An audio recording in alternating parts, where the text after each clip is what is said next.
Donc, bonjour à tous et bienvenue pour cet événement au sujet du retour en France avec un focus sur la recherche d'emploi.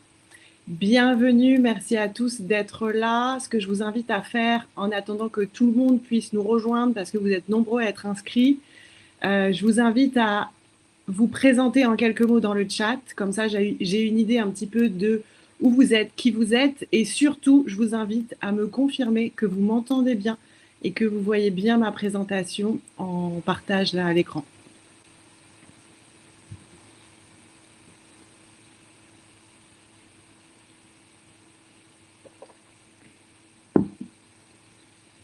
Ok, merci Isabelle. Donc, n'hésitez pas à nous dire où vous êtes. Ça, j'ai une idée un petit peu, soit des profils, soit des pays dans lesquels vous êtes.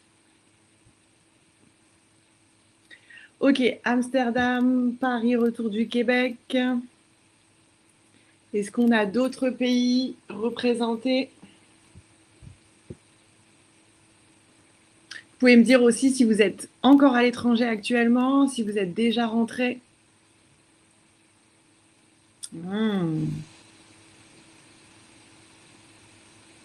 Ok, retour du Mexique, du Sénégal. Ok, actuellement à Londres. Ok, donc on a des personnes qui sont parties quand même assez longtemps à ce que je vois, donc peut-être très éloignées du marché de l'emploi français, parce on a quitté le pays pendant très longtemps, ou on n'a pas voilà, forcément travaillé en France depuis très longtemps. En tout cas, bienvenue à tous. Merci d'être là. Donc, je fais cette conférence dans le cadre de la Maison de l'expatriation qui est ouverte à Paris pendant un mois. Donc, jusqu'à la fin du mois, on n'a plus le réseau. Est-ce que vous m'entendez? Pas de son pour moi.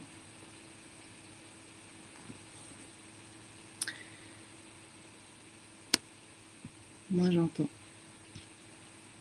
Ok, quoi qu'il arrive, il y aura un replay. Donc, pour toutes les personnes pour qui ça ne fonctionne pas malheureusement actuellement, vous pourrez avoir accès au replay et à la suite de cet événement, vous recevrez un mail avec des informations pour vous guider dans votre recherche d'emploi au moment du retour en France. Donc, je vais commencer. On va passer à peu près 45 minutes ensemble. L'idée, c'est de vous faire un focus sur la partie emploi au moment du retour en France. Et donc, c'est parti. Donc, je vais me présenter dans un premier temps. Comme ça, vous avez une petite idée de qui organise et qui vous anime aujourd'hui le webinaire. Donc moi, je m'appelle Magali Desmith, je suis consultante carrière depuis 2011, c'est mon métier depuis toujours et j'ai eu la chance de partir vivre à l'étranger. Donc j'ai vécu aux États-Unis et en Australie et j'ai aussi vécu 3 retours en France qui n'ont pas toujours été simples. Mais pour lesquels à chaque fois j'ai réussi à rebondir rapidement. Donc en quelques mots, je suis rentrée. Mon premier retour a été le plus difficile. Ça a été très compliqué au niveau émotionnel. J'ai été assez surprise par cet aspect-là. Le deuxième retour a été plus fluide, avec plus de maturité, plus de préparation. Et puis le troisième retour a été fait pendant le Covid et ça a été le retour le plus doux, en fait, assez bizarrement, parce qu'il était préparé, parce qu'il y avait des projets qui suivaient, des projets qui étaient enrichissants, épanouissants, ce qui a permis de rebondir rapidement. Et en fait, ce qui s'est passé, c'est que à mon troisième retour en France, j'ai décidé de créer l'entreprise Voyage Emploi Retour en France dans l'objectif d'accompagner toutes les personnes qui sont francophones, qui vivent à l'étranger, qui sont en expatriation et qui à un moment donné se posent la question de rentrer. Et donc, voilà, moi, ma mission, c'est d'accompagner, de vous accompagner sur la partie recherche d'emploi pour décrocher un emploi avant de rentrer sur le territoire, mais aussi pour toutes vos démarches administratives pour ceux qui ont besoin. Donc, l'accompagnement, c'est un accompagnement global. On pourra revenir à la fin si vous avez voilà, besoin d'en savoir plus, si vous avez des questions à ce sujet. Mais en gros, personnellement, ce qui s'est passé, c'est que je me suis rendu compte que l'emploi, c'est le pilier d'un retour en France réussi. Personnellement, L'emploi, c'est ce qui m'a permis à chaque fois de rebondir, de créer une nouvelle routine, d'avoir un salaire rapidement, de pouvoir me projeter beaucoup plus sereinement dans l'avenir et de pouvoir aussi m'intégrer beaucoup plus facilement en France de façon générale quand je suis rentrée sur le territoire. Donc c'est pour ça que j'insiste autant sur le fait que, pour ceux qui me suivent sur les réseaux sociaux, etc., vous le savez, je le dis beaucoup, l'emploi, c'est vraiment déterminant quand on rentre. Ça va nous permettre de se sécuriser. Et là, l'idée de cette présentation, c'est aussi de vous expliquer en quoi l'emploi va vous permettre de vous sécuriser quand vous allez rentrer.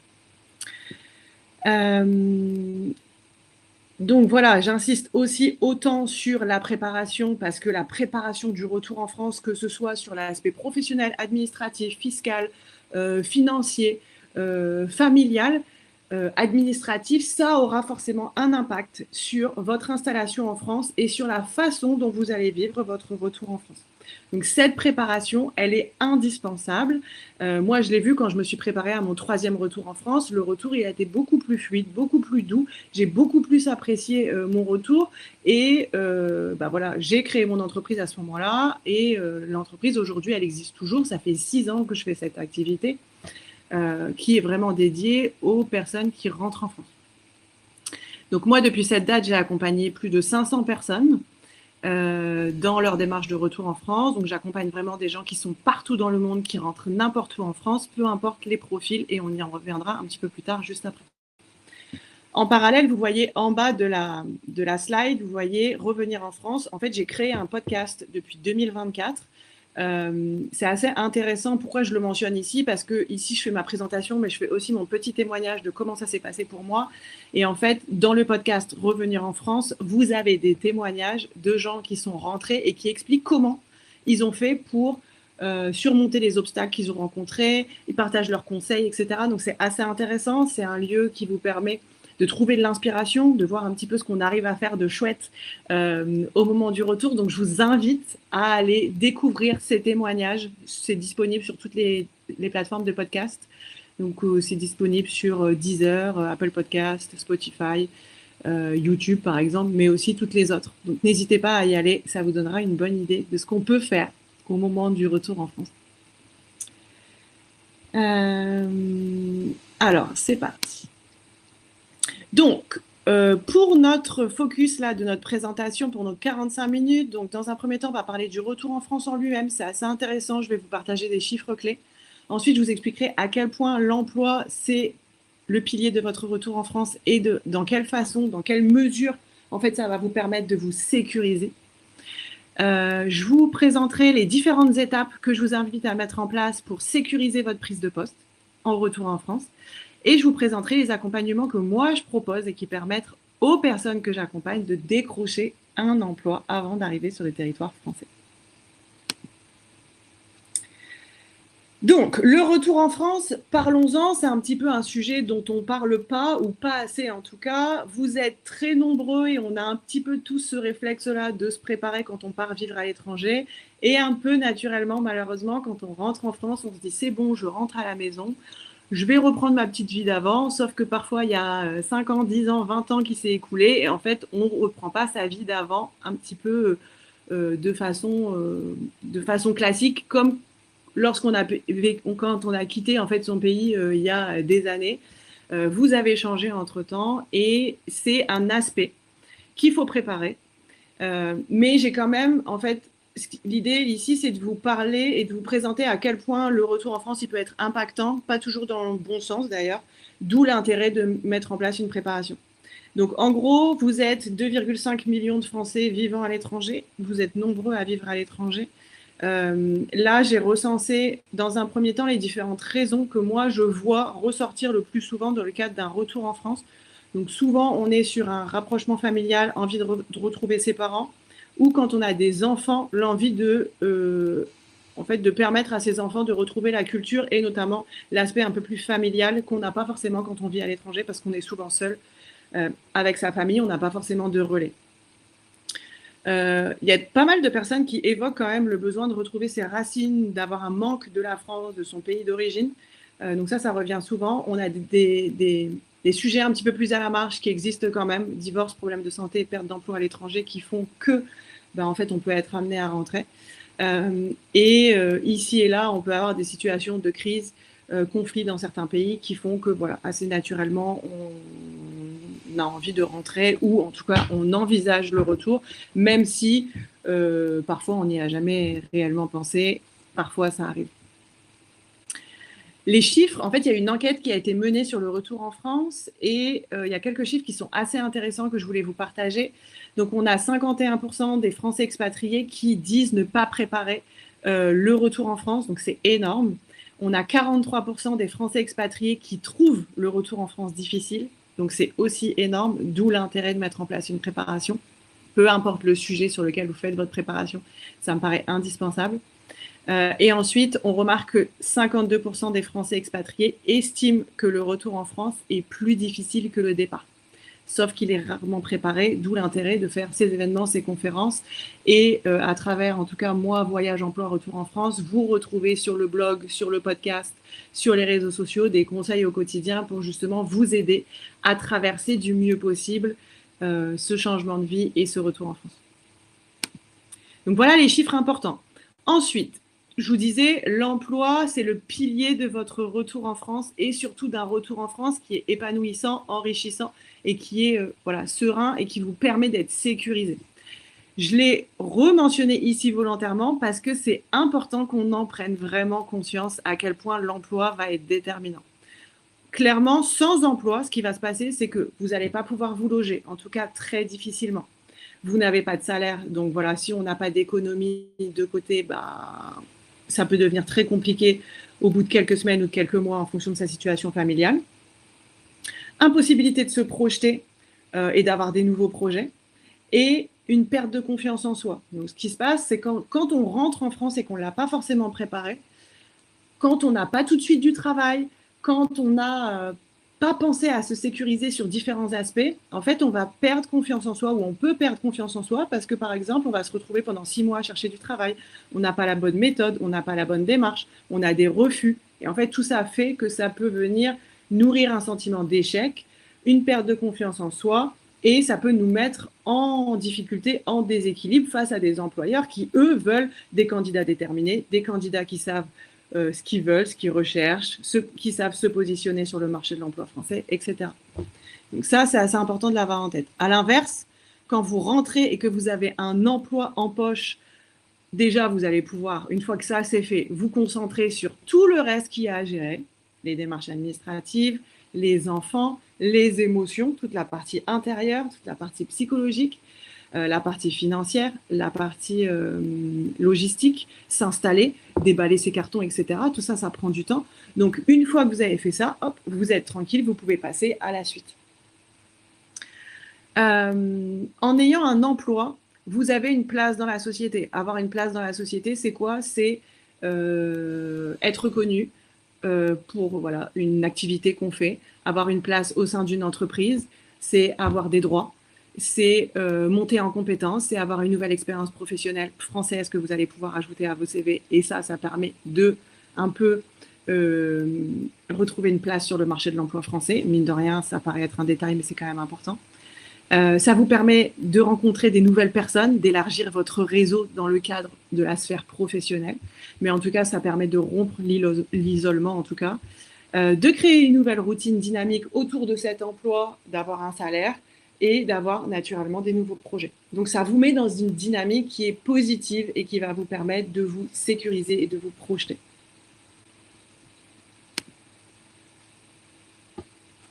En plus, il y a 3 aspects sur lesquels il faut être informé. En fait, quand vous rentrez avec un emploi en France, ça va vous permettre 3 choses. La recherche de logement. La recherche de logement sans travail, ça va être très, très compliqué. Donc, vous allez pouvoir convaincre beaucoup plus facilement, avoir les bons documents à donner quand vous allez faire vos démarches de recherche de logement. Donc ça, c'est indispensable. Sans travail, très rarement, on ne trouve pas de logement. Ensuite, ça va vous permettre de vous assurer une continuité de vos droits santé. Donc, ce qui se passe, c'est qu'à partir du moment où vous allez signer un contrat de travail en France et que vous allez démarrer votre nouvel emploi en France, vous allez être réaffilié à la sécurité sociale française qui va vous permettre de nouveau de bénéficier de droits santé et d'obtenir des remboursements de vos dépenses de santé, peu importe les dépenses de santé que vous aurez. Donc ça, c'est assez important, surtout quand on a des enfants et qu'on va pouvoir se réinscrire, rattacher ses enfants, etc. Ça, c'est vraiment important. Sans emploi, vous aurez un délai de carence de 3 mois qui fera que pendant 3 mois, vous ne serez pas couvert par la sécurité sociale française, ou il faudra mettre en place une solution alternative qui est par exemple de souscrire une assurance de santé privée temporaire qui va permettre de couvrir ce délai de carence de 3 mois. Et enfin, un autre aspect qui est important, c'est un avantage fiscal. Pour toutes les personnes qui vont rentrer en France, qui vont avoir signé leur contrat de travail depuis l'étranger, donc en étant encore à l'étranger, vous allez pouvoir mettre en place le régime d'impatriation. Le régime d'impatriation, déjà, c'est important de savoir qu'il existe. C'est en fait un aménagement, une réduction en fait des impôts du côté entreprise, mais aussi du côté des salariés. Donc, ça donne un avantage pour les deux. Donc, ça, c'est important de savoir que ça existe. Ensuite, c'est important d'être accompagné pour le mettre en place parce que c'est pas très connu et c'est pas très facile à mettre en place. Très souvent, les entreprises n'ont pas cette information. Donc, c'est des choses que vous allez pouvoir négocier tout au long de votre recherche d'emploi, quand vous allez être encore à l'étranger et que vous allez être en processus de recrutement, que vous allez avoir des entretiens. Donc ça, c'est important de savoir que ça existe et c'est important de savoir que vous pouvez le négocier. Voilà, pour toutes les personnes qui ont besoin de plus d'informations par rapport à ça, il y a un article qui est rédigé, qui est disponible sur le blog. Et après, vous pouvez aussi me faire un mail. Vous aurez mes coordonnées à la fin de la présentation. Comme ça, on peut vérifier ensemble que vous y avez droit, parce qu'il y a certaines conditions à quand même vérifier. Et après, moi, je peux vous mettre en contact avec les bons professionnels qui peuvent vous aider, vous ou l'entreprise, à se mettre en règle par rapport à ce régime d'impatriation.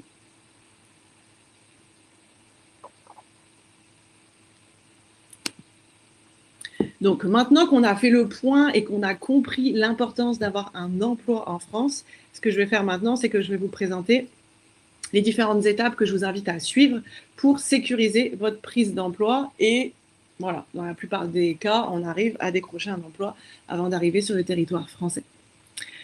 Donc, dans un premier temps, ce qui se passe, c'est que vous avez, bon là, par rapport à ce que vous m'avez dit dans le chat, il y a des personnes qui ont vécu pendant très longtemps à l'étranger.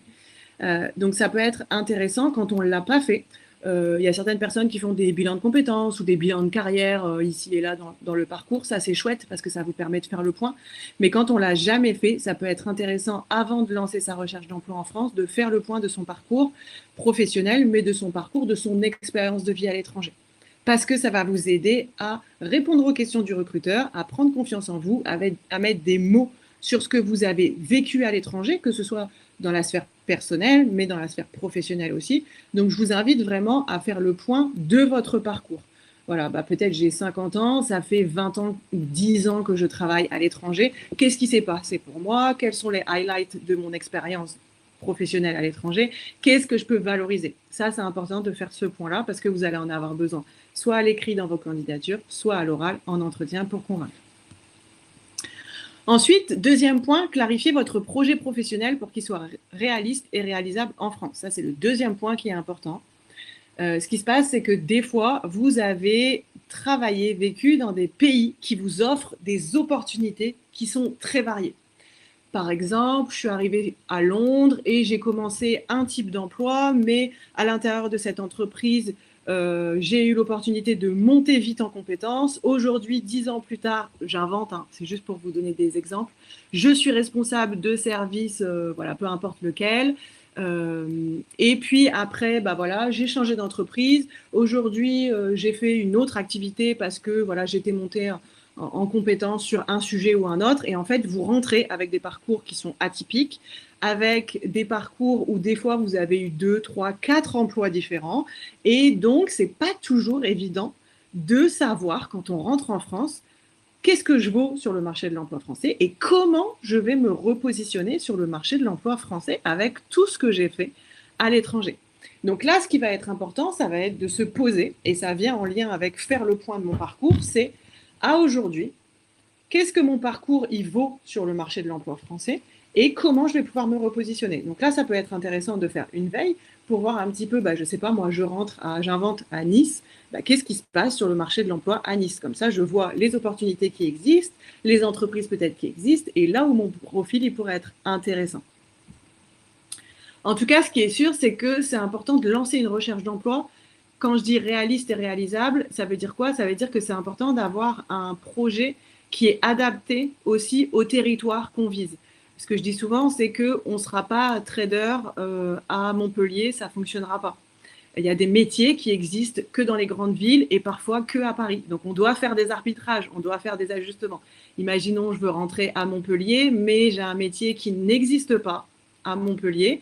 Il existe à Lyon ou à Paris. Est-ce que mon objectif, c'est quand même de rentrer à Marseille, mais du coup, je vais devoir faire des ajustements au niveau du marché de l'emploi et au niveau de l'emploi que je vais rechercher? Ou est-ce que j'ai de la flexibilité et je me dis, en fait, la priorité, c'est peut-être d'avoir un meilleur salaire, de monter en compétences, d'avoir peut-être une carrière qui se dessine un petit peu plus. Et là, je vais être obligée de m'adapter à la réalité française et du coup, je vais chercher un emploi peut-être sur ces villes qui proposent les emplois que vous recherchez. Donc ça, c'est assez important d'être sensibilisé à ces sujets-là rapidement pour que toutes les démarches que vous allez faire, elles soient directement adaptées. Parce que sinon, on peut envoyer des centaines et des centaines et des centaines de candidatures. Mais si si ça ne fonctionne pas, si ça n'existe pas sur le territoire, si on ne cherche pas des profils comme les vôtres, ça ne fonctionnera pas. Donc ce travail de compréhension de votre parcours et compréhension du territoire, ça c'est important. Et du coup, c'est pour ça que le prochain point, c'est comprendre le marché de l'emploi français avant de se lancer. Qu'est-ce qui existe sur le territoire que je vise? Où est-ce que je vais m'installer? Vous savez, souvent dans les personnes que j'accompagne, soit il y a des personnes qui me disent, en fait, moi, je sais ce que je cherche professionnellement et du coup, en fait, je cherche un petit peu partout en France et en fonction de l'opportunité, quand je dis un petit peu partout en France, c'est je suis ouvert, je suis flexible, j'ai un peu repéré 2-3 territoires qui m'intéressent et je suis flexible sur ces 2-3 territoires. Ce qui permet de rentrer avec une opportunité d'emploi qui me paraît être adaptée le plus à ma poursuite de carrière, ou après, on privilégie un territoire et donc là, on s'adapte. Ça, c'est vraiment important. Ensuite, le prochain point, création des outils de recherche d'emploi adaptés au marché de l'emploi français. D'un pays à l'autre, on ne va pas rechercher un emploi de la même façon. On ne va pas utiliser les mêmes outils, on ne va pas les construire de la même façon. Donc, ce qui va être important, ça va être de bien comprendre ce que les recruteurs français attendent de vous. Si vous avez, je ne sais pas moi, travaillé en Australie, vous avez un CV de 3 pages en anglais et que vous faites une traduction de ce CV, donc qui donne lieu à un CV traduit donc en français. Donc oui, il est en français, mais le format est plutôt celui qu'on utilise en Australie et qui fait 3 pages. Ça n'aura très souvent aucun impact sur le marché de l'emploi français. Ce ne sera pas du tout adapté à ce que les recruteurs français attendent de vous. Donc, ce qui va être important, c'est de bien adapter vos outils de recherche d'emploi pour qu'ils soient choisis, sélectionnés par les recruteurs. En fait, c'est souvent là où ça pêche, c'est que très souvent, vous avez des super parcours, des super profils, mais en fait, on ne nous a jamais appris à chercher du travail, on ne nous a jamais donné de méthodologie, et en fait, on ne donne pas forcément les bons documents, ce qui fait que en fait, vous ne vous valorisez pas à votre juste valeur, et c'est là où c'est dommage. Donc, la création des outils de recherche d'emploi, c'est indispensable, donc adapté au marché de l'emploi français. Donc moi, ce que je vous recommande à tous, ça va être d'avoir un CV en français. Ça dépend bien évidemment ce que vous recherchez comme type d'emploi, parce que des fois, il y a des offres en anglais, il y a des personnes qui postulent en anglais, mais ce sera quand même cohérent d'avoir un format de CV français. La lettre de motivation, c'est encore quelque chose qui me paraît être indispensable. Je vous explique un petit peu dans quel contexte la lettre de motivation, elle va être importante. La lettre de motivation, elle va être importante plus on vise des postes à responsabilité, plus on vise des postes concurrentiels. Donc, quand vous vous connectez sur LinkedIn, que vous voyez une offre d'emploi qui vous intéresse, que vous voyez qu'il y a déjà 200 candidats, vous avez plutôt intérêt à faire une super candidature avec un CV et lettre de motivation Pour certains, vous pouvez ajouter un portfolio en fonction de vos professions, mais vous avez intérêt plutôt à vraiment cadrer, en fait, structurer votre approche, parce que c'est ça qui va vous permettre de vous démarquer des 200 autres personnes qui ont déjà candidaté. Ça ne veut pas dire, par contre, qu'il ne faut pas candidater parce que vous voyez qu'il y a déjà 200 personnes, parce que vous pouvez être la personne qui arrive au bon moment avec la bonne candidature, avec le bon profil, avec la bonne approche. Donc, lettre de motivation, important dans ces cas-là. Plus vous avez des postes qui nécessitent de la rédaction de contrats, de documents, de bilans, ça va être intéressant pour les recruteurs d'avoir une lettre de motivation parce que on va pouvoir juger en fait votre capacité à rédiger, la façon dont vous allez vous exprimer, etc. Donc pour tous les métiers de la com, ça va être important aussi. Pour les métiers de l'assistanat, ça va être important aussi. Bien évidemment, ayez un profil LinkedIn qui est à jour, qui permet de mettre en valeur votre profil et vos expériences de vie, peu importe en France ou à l'étranger. Donc faites en sorte que ce soit à jour, que ce soit pertinent. Voilà par rapport aux outils de recherche d'emploi, c'est ça pour moi qui est le principal. Si on a déjà les bons outils avec la bonne démarche, la bonne méthodologie, la bonne approche, c'est déjà différenciant. Dites-vous que votre candidature, c'est la première impression que vous allez donner de vous à quelqu'un qui ne vous connaît pas. Donc plus cette première impression, elle est professionnelle, elle donne envie, elle est claire, elle est impactante, elle est percutante, plus vous avez de chances d'être sur le haut de la pile de ces 50 ou 200 candidatures qui auront été envoyées. Ensuite, la stratégie de recherche d'emploi, elle doit être adaptée en fonction de votre situation. Donc, en effet, moi, ce que je privilégie toujours, et mon discours, c'est vraiment de privilégier la qualité à la quantité. Donc, il vaut mieux faire moins de candidatures, mais s'assurer que justement, mon approche, ma démarche, elle est vraiment cohérente par rapport à l'entreprise, par rapport au poste que je vise. Par contre, envoyer la même candidature à tout va 150 fois, ça n'aura aucun impact.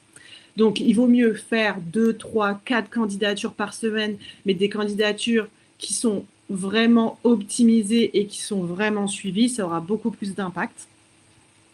Et ensuite, comme je disais aussi, vous n'allez pas forcément chercher un emploi de la même façon dans des grandes villes et sur des plus petits territoires. Donc non, les personnes que j'accompagne ou les personnes qui rentrent ne rentrent pas forcément à Paris et ne rentrent pas forcément sur des territoires comme Paris, Lyon, Bordeaux. Il y a des gens qui trouvent des opportunités qui sont super aussi dans des plus petites villes et à la campagne, mais bien évidemment, ça demande plus de flexibilité. Donc, par exemple, quand je dis flexibilité, qu'est-ce que j'entends par là? Moi, dans mon cas, j'ai retrouvé, donc à mon premier retour en France, je suis rentrée en novembre, j'ai repris le travail le 11 janvier qui a suivi, donc assez rapidement. Mais voilà, la flexibilité, c'est que je travaillais peut-être à 45 minutes en voiture de chez moi. À mon deuxième retour en France, j'ai retrouvé en idem un mois et demi, un truc comme ça. Et j'étais flexible, je prenais la voiture pour aller travailler. Je travaillais pas forcément dans la ville où je logeais, en tout cas. Et puis après, quand je dis flexibilité, donc ça va être forcément la mobilité. Donc chercher sur un rayon qui est peut-être un petit peu plus élargi. Et puis après, c'est peut-être voir, alors c'est pas toujours possible, hein, ça dépend de ses situations familiales, mais flexibilité soit en termes de poste, soit en termes de salaire aussi. Ça permet de rentrer avec un emploi. L'idée, c'est pas que quand on rentre en France, on prend un emploi alimentaire. L'idée, c'est quand on fait une recherche d'emploi, c'est forcément, en tout cas avec ma philosophie à moi, c'est d'essayer de tendre et d'aller vers des emplois ou en tout cas des entreprises qui sont épanouissantes et qui vont vous apporter quelque chose.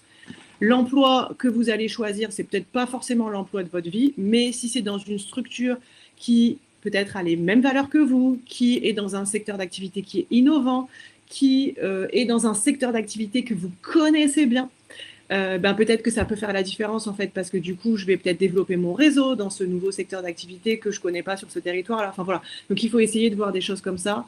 Et ce que j'ai aussi envie de vous dire, c'est que votre situation d'arriver en France, donc l'emploi que vous avez à l'arrivée en France, votre logement de façon un peu plus globale, votre situation, c'est jamais votre situation définitive. Si jamais à un moment donné il y a quelque chose qui bloque, bah, on peut, c'est pas idéal, mais on peut refaire une recherche d'emploi, on peut chercher un autre emploi, on peut, idem, c'est pas idéal, mais on peut changer de lieu de vie, on peut déménager. D'ailleurs, dans le podcast, vous pouvez écouter le témoignage de Johanna. Elle est intervenue 2 fois dans le podcast. Le premier épisode, elle explique comment elle est rentrée en France depuis le Canada en 6 semaines suite à la perte d'emploi de son conjoint. Elle est rentrée avec 2 filles voilà, vers les 8-10 ans. Donc, elle explique un petit peu tout ça, c'est assez intéressant. Et elle témoigne 1 an après, ils ont déménagé, ils sont changés de ville, ils se sont installés à Angers. Elle explique un peu comment ça s'est passé pour elle, pourquoi ils en sont arrivés là, etc. C'est assez intéressant, je vous invite à aller le découvrir. Ensuite, une fois que vous avez lancé vos candidatures, que vous avez la bonne stratégie, que vous faites un bon suivi, ce qui va être important, c'est de préparer vos entretiens. Les entretiens d'embauche, idem, c'est pas comme au Canada où des fois on se retrouve à boire un café et c'est suffisant. En France, vous allez avoir des vrais processus de recrutement avec des vrais entretiens. J'ai enregistré un épisode de podcast là, la semaine dernière avec voilà, une personne que j'ai accompagnée qui me disait, en effet, moi, quand je cherchais du travail au Canada, j'allais toquer aux portes. Là, ma stratégie, elle a été bien différente. C'est que j'ai dû avoir une stratégie. Et ensuite, j'ai eu 4 entretiens de 1h30 à chaque fois dans le cadre de mes processus de recrutement. Donc, c'est pour vous dire à quel point ça se prépare, à quel point c'est cadré, à quel point c'est structuré, à quel point ça peut prendre du temps aussi. En France, je sais qu'on aime bien voir plusieurs candidats. Je sais que dans certains pays, quand on voit un candidat qu'on aime bien, souvent, on peut le prendre tout de suite et on n'a pas besoin de voir d'autres personnes. En France, on va se laisser des portes ouvertes et on va pouvoir voir 2, 3, 4, 5 candidats, même si ça prend du temps. C'est un peu comme ça que ça fonctionne ici. Donc, c'est important de l'avoir en tête aussi.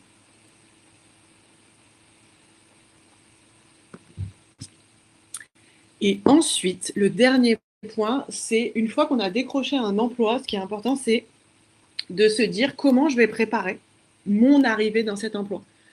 Pourquoi? Parce que la recherche d'emploi, c'est déjà un gros sujet, donc c'est bien. Une fois qu'on l'a fait, on est bien content, on est déjà assuré, rassuré, on s'est sécurisé.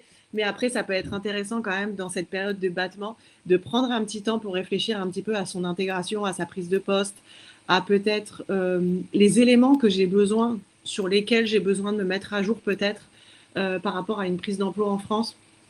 Je pense à des métiers comme des RH, juristes, ouais, ressources humaines, comptabilité, ou ben, même si vous avez exercé ces métiers-là dans d'autres pays, il y a des choses qui sont vraiment propres en fait à la France. Il y a certaines démarches en tant que voilà dans les ressources humaines par exemple, la déclaration unique d'embauche, des choses comme ça. Quand on recrute quelqu'un, c'est des petites démarches, c'est des petites choses qu'il faut savoir. Et le fait en fait de l'avoir en tête et d'avoir fait une petite mise à jour, des petites lectures, des petites recherches, des MOOC, etc., ça va vous permettre de prendre le poste en confiance, quoi, en ayant les informations importantes en tête. Ça ne veut pas dire que vous ne pouvez pas faire ça pendant votre prise de poste, mais voilà, si vous êtes sensibilisé à ça et que vous l'avez un peu anticipé, ça permet de ne pas attendre la dernière minute et de ne pas avoir voilà, la tête comme une pastèque pendant les premiers jours quand on va reprendre le travail. Dites-vous quand même que quand ça s'enchaîne et quand vous rentrez avec un emploi, donc souvent on essaye toujours de négocier une petite période de battement entre mon arrivée physique sur le territoire français et ma prise de poste, parce qu'en fait, il y a tellement de choses à gérer émotionnellement, l'arrivée, les cartons, le déménagement, l'installation, reprendre mes repères dans la ville, me reposer, me remettre du décalage horaire, gérer ses enfants quand on en a. En fait, c'est bien de pouvoir se prendre au moins 1 ou 2 semaines de battement entre les deux, au minimum, pour s'assurer d'être frais et d'être dans de bonnes conditions pour intégrer toutes les informations qu'on va vous partager à votre prise de poste.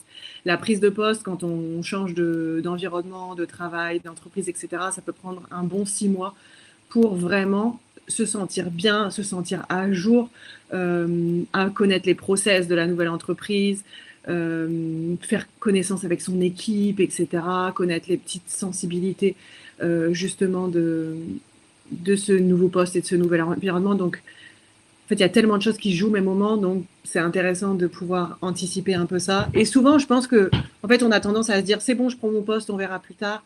Ça peut être bien de faire cette petite anticipation pour assurer sa prise de poste et surtout pour s'alléger au final. Voilà. Donc, pour l'aspect préparation, moi, je vous ai partagé un peu les différentes étapes que je vous invite à suivre et à mettre en place pour réussir à décrocher un emploi avant de rentrer. Là, ce que je vais faire maintenant, c'est que je vais vous présenter, moi, les accompagnements que je propose, puisque j'accompagne tout au long de ces démarches et les personnes que j'accompagne choisissent les sujets sur lesquels elles ont besoin d'un coup de pouce, elles ont besoin d'un éclairage, elles ont besoin d'un regard extérieur ou elles ont besoin vraiment d'un soutien ou d'un focus sur une thématique en particulier. Donc là, ce que je vais faire assez rapidement, c'est que je vais vous présenter les différents sujets sur lesquels je vous accompagne. En tout cas, je peux accompagner. Et puis, les personnes qui sont intéressées, vous pourrez prendre contact avec moi à la suite pour qu'on en discute de façon plus individualisée et personnalisée. Et je regarderai vos questions juste après. Donc, en effet, les accompagnements à la recherche d'emploi que je propose donc, se font à distance en individuel parce que l'accompagnement est personnalisé, individualisé et qui nous permet vraiment d'aller dans le détail de vos parcours, de vos profils. Donc moi, il y a un premier niveau sur lequel j'accompagne. Pour ceux qui ont besoin, vous savez, sur les premières étapes que je proposais, il y avait une partie de faire le point de son parcours et clarifier son projet professionnel pour le retour en France de façon à avoir une meilleure idée de là où mon profil va être intéressant, là où j'ai plus de chances d'être recruté et pour mieux valoriser son parcours sur le marché de l'emploi français. Donc en fait, moi, je vais accompagner sur la clarification du projet à travers un bilan de carrière pour ceux qui ont besoin et à travers ce que moi j'appelle le repositionnement professionnel. Donc là, en fait, là-dedans, moi, je vais vous aider à faire le point de votre parcours. Et comme moi, j'accompagne des personnes comme vous au quotidien depuis 6 ans maintenant et que je connais bien le marché de l'emploi français, puisque moi, je suis en France voilà, depuis Covid et puis avant, je travaillais en France aussi. Je connais assez bien le territoire, le marché de l'emploi. Et donc, je vais vous dire assez rapidement ce que votre parcours vaut et votre profil vaut sur le marché de l'emploi français et les pistes de métiers que vous allez pouvoir viser, en tout cas celles qui seront les plus cohérentes pour vous et celles sur lesquelles vous allez avoir beaucoup plus de chances de trouver un emploi. Donc ça, c'est un premier accompagnement que je propose. Et ensuite, il y a ce que moi j'appelle les techniques de recherche d'emploi, donc vraiment adaptées au marché de l'emploi français.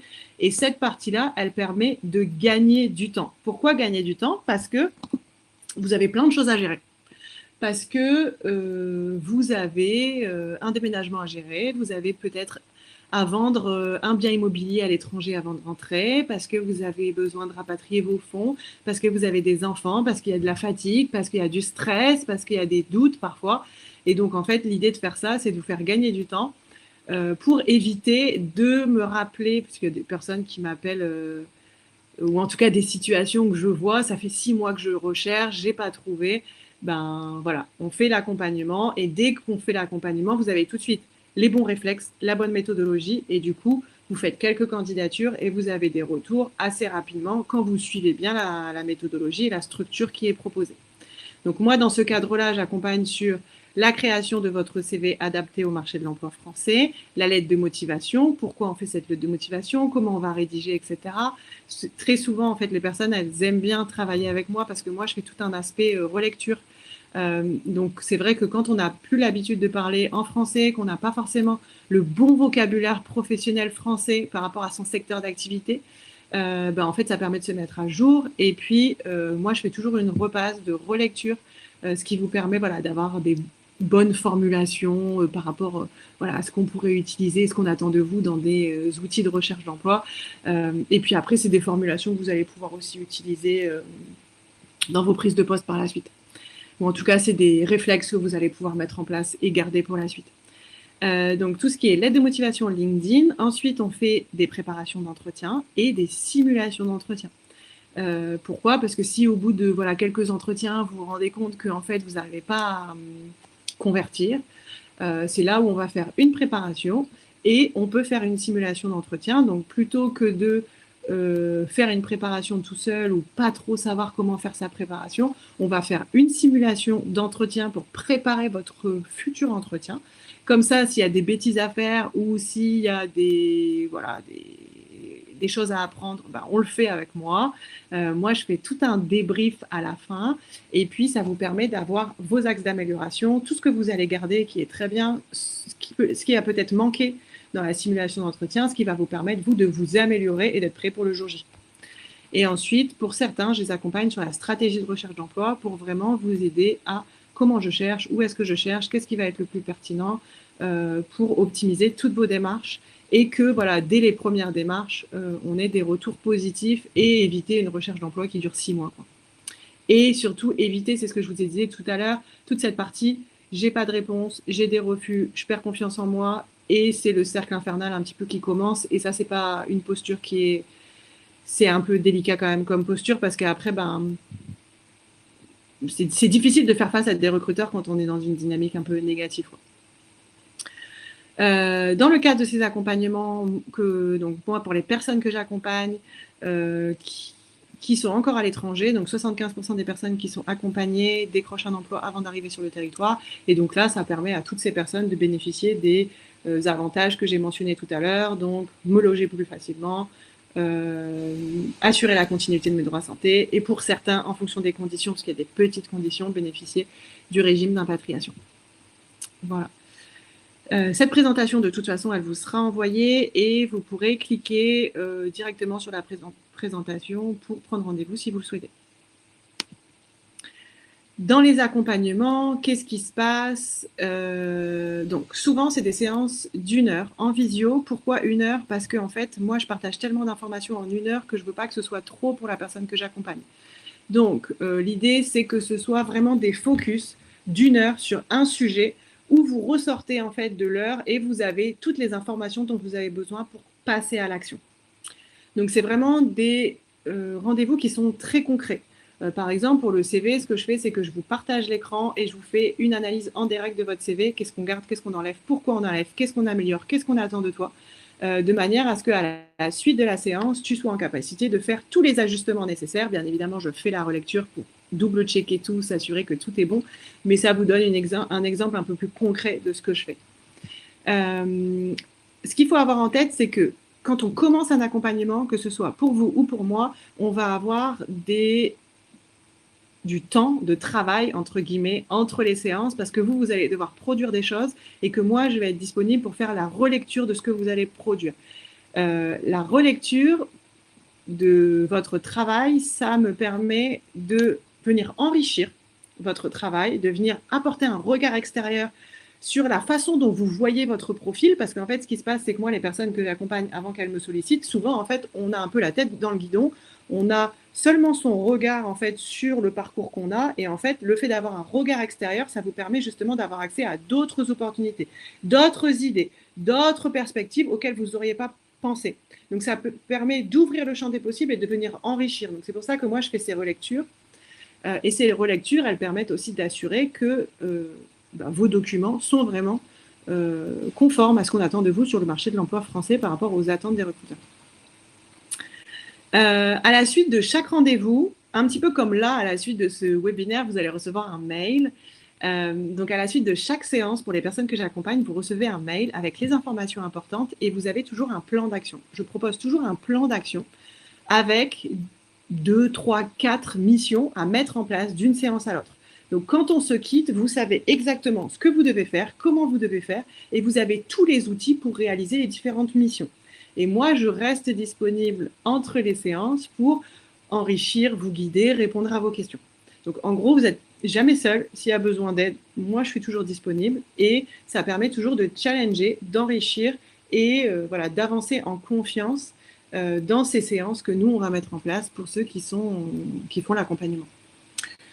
Pour la partie recherche d'emploi, ce qui est important d'avoir en tête, c'est que c'est vraiment une méthodologie que je vais créer, enfin que je vais vous partager dans les séances. Cette méthodologie, c'est celle que moi, j'ai utilisée à mes 3 retours en France qui m'ont permis de décrocher un emploi rapidement.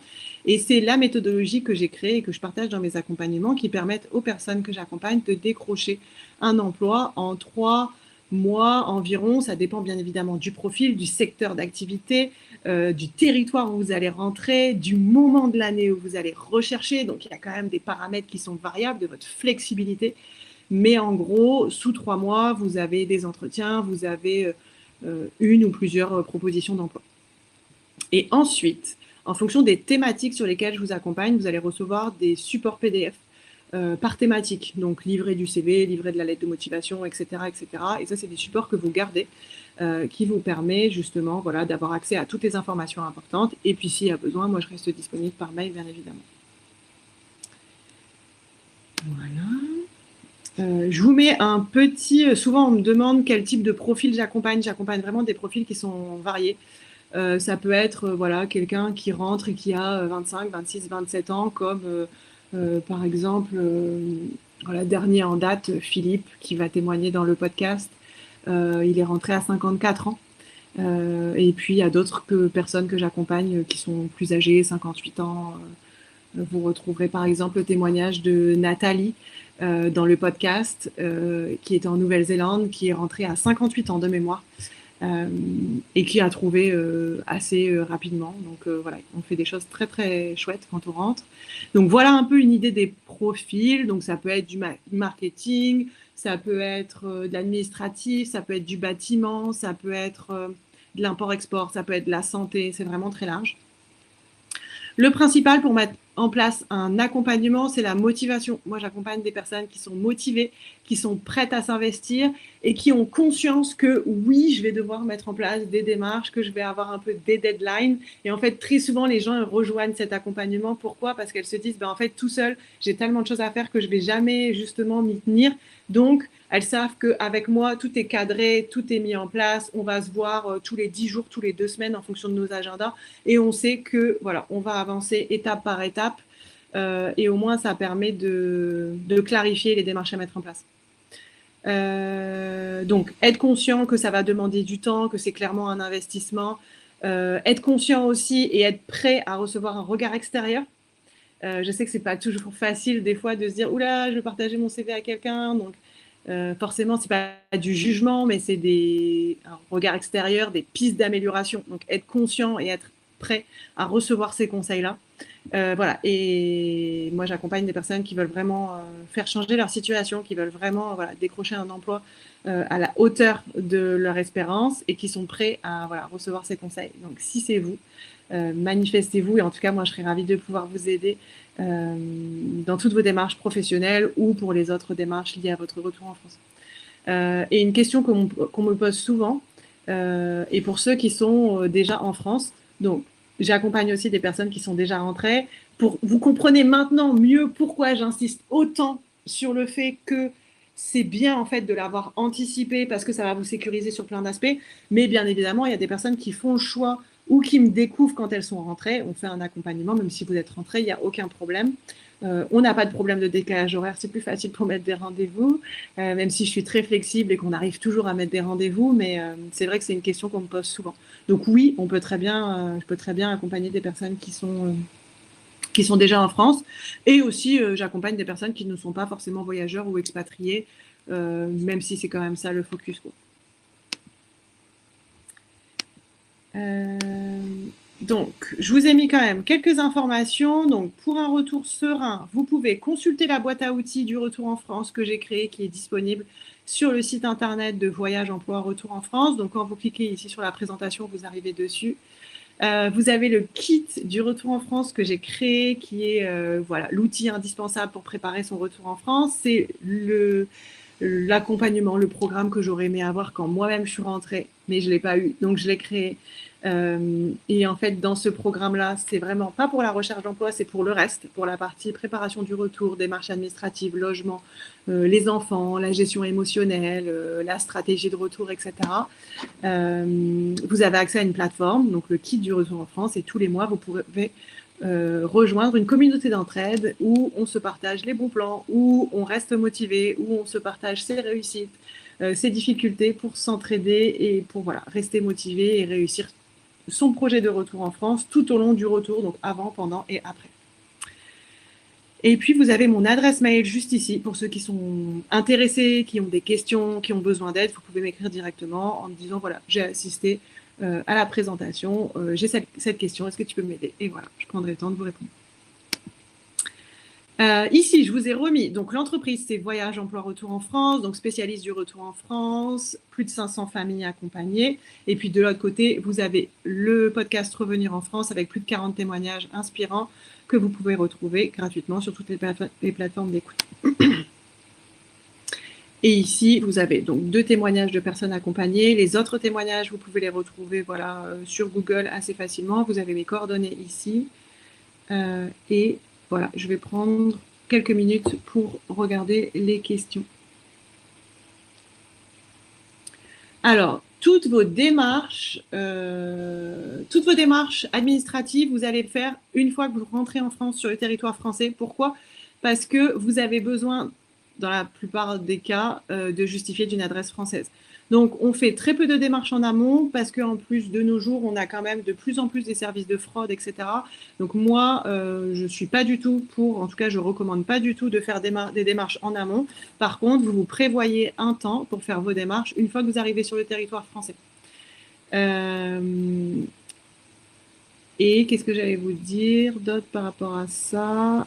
D'où l'intérêt par rapport à ce que je vous disais tout à l'heure, c'est de vous prendre un petit espace de battement entre le moment où j'arrive physiquement en France et le moment où en fait je recommence mon activité professionnelle parce qu'après 8h, 18h ou 9h, 18h, je ne serai pas dispo, il y aura peut-être un petit peu de transport, donc moins dispo.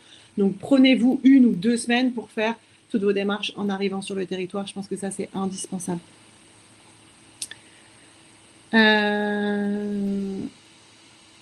Moi, je recommande vraiment un CV sur une page et c'est ça aussi que moi, je vous aide à faire dans les accompagnements. Parce que voilà, très souvent, vous arrivez avec des CV 2, 3, 4 pages et c'est quelque chose qui fonctionne très bien dans certains pays, mais voilà, pas forcément recommandé en France. En tout cas, c'est pas comme ça que vous allez optimiser le parcours entre guillemets du recruteur à travers votre candidature. Donc, ce serait plutôt une page.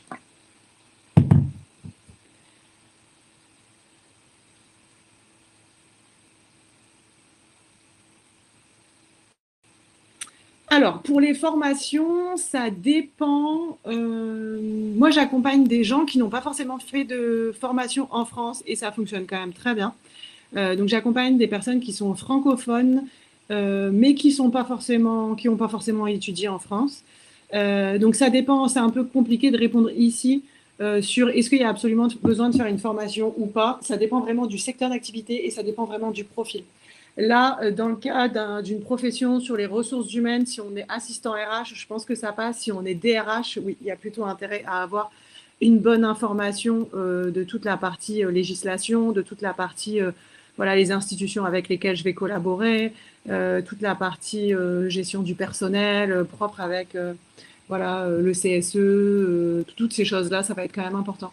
Donc, ça dépend des formations. C'est plutôt des choses qu'on peut voir en individuel.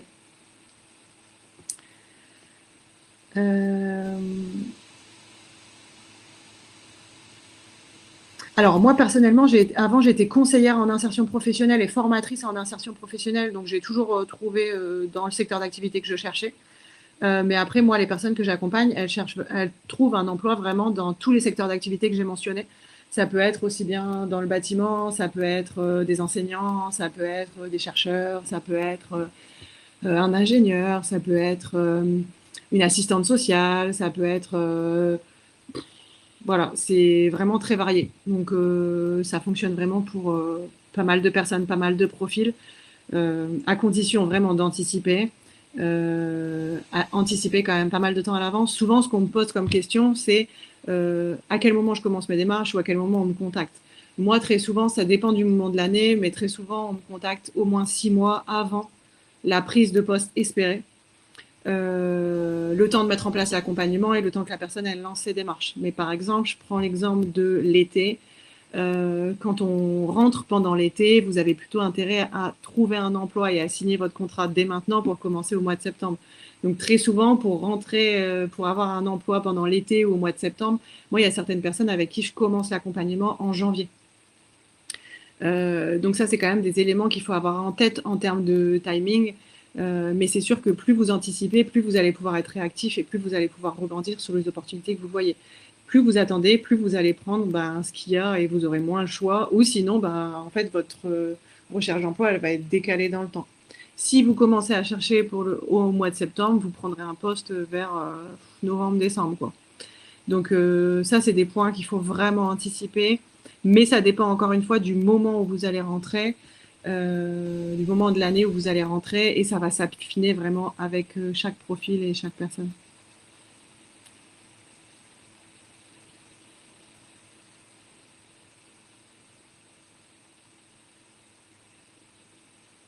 Ouais, comme je disais tout à l'heure, moi j'accompagne vraiment tout type de profil et écouter les témoignages de podcast. Moi j'ai accompagné des gens qui ont 58, 59, 55, 50, 40, il y a vraiment tout âge. Encore une fois, c'est une autre démarche aussi. Donc, d'où l'intérêt pour ces profils-là, par exemple, de pas mal anticiper, d'avoir une bonne stratégie aussi, une bonne méthodologie, parce que ça va permettre de se sécuriser au maximum. En fait, toutes les personnes qui sont intéressées, c'est pas facile là de répondre comme ça en direct parce que tous les accompagnements sont complètement personnalisés. Donc moi, ce que je vous invite à faire pour les personnes qui sont intéressées, motivées, vous prenez rendez-vous dans mon agenda en ligne, je vais vous l'envoyer par mail juste après. Et en fait, vous prenez rendez-vous, on va prendre le temps de faire connaissance. Le premier rendez-vous, il dure 30 minutes et il est gratuit. On va prendre le temps de faire connaissance, de comprendre votre parcours, de comprendre votre profil, vos objectifs. Et en fait, moi, je vous expliquerai vraiment en fonction de ce que vous allez me dire, où est-ce que vous en êtes dans votre démarche, qu'est-ce que vous avez testé, qu'est-ce qui fonctionne, qu'est-ce qui ne fonctionne pas, comment on va venir ajuster ce que vous avez déjà commencé, ou si vous n'avez rien commencé, voilà, on commence la méthodologie, la structure, ce qui vous permet de gagner du temps et d'être efficace directement. Donc, tous les accompagnements sont complètement personnalisés. Moi, en direct, au moment du rendez-vous, je vous dirai, voilà, là, par rapport à ce que tu me dis, on a besoin de 3 séances, on a besoin de 5 séances. Et je vous dirai qu'est-ce qu'on fait dans chaque séance et le tarif pour cette formule, qu'est-ce que comprend cette formule, etc. Donc, je pense que c'est mieux qu'on en discute en individuel, ce sera beaucoup plus simple. Mais sinon, pour ceux qui sont intéressés, qui veulent avoir une idée des différentes formules et des tarifs, vous avez sur le site une rubrique qui s'appelle Kit du retour en France, donc pour la partie plutôt globale de la préparation du retour. Et vous avez un onglet accompagnement qui reprend les différents accompagnements que je propose, même si, comme je vous dis, dans la version finale de votre accompagnement, on va tout moduler en fait. On va vraiment créer l'accompagnement qui sera cohérent pour vous. Il y a peut-être des choses qu'il n'y aura pas besoin, il y a peut-être des choses qu'on va ajouter parce que ce sera nécessaire pour vous en fonction de votre parcours ou votre profil, par exemple.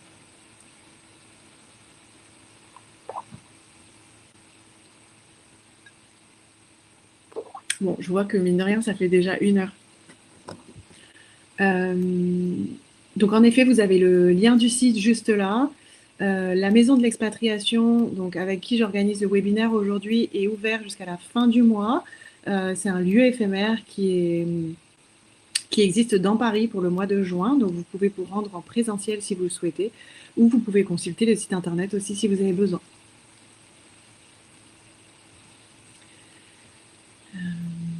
Voilà.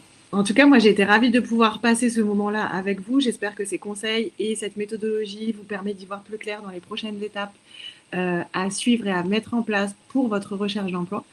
Et je reste disponible si vous avez des questions ou besoin d'aide et vous recevrez très prochainement, d'ici ce soir ou demain, le replay et les liens utiles que vous allez pouvoir utiliser par la suite pour votre retour en France. Avec plaisir. Merci à tous.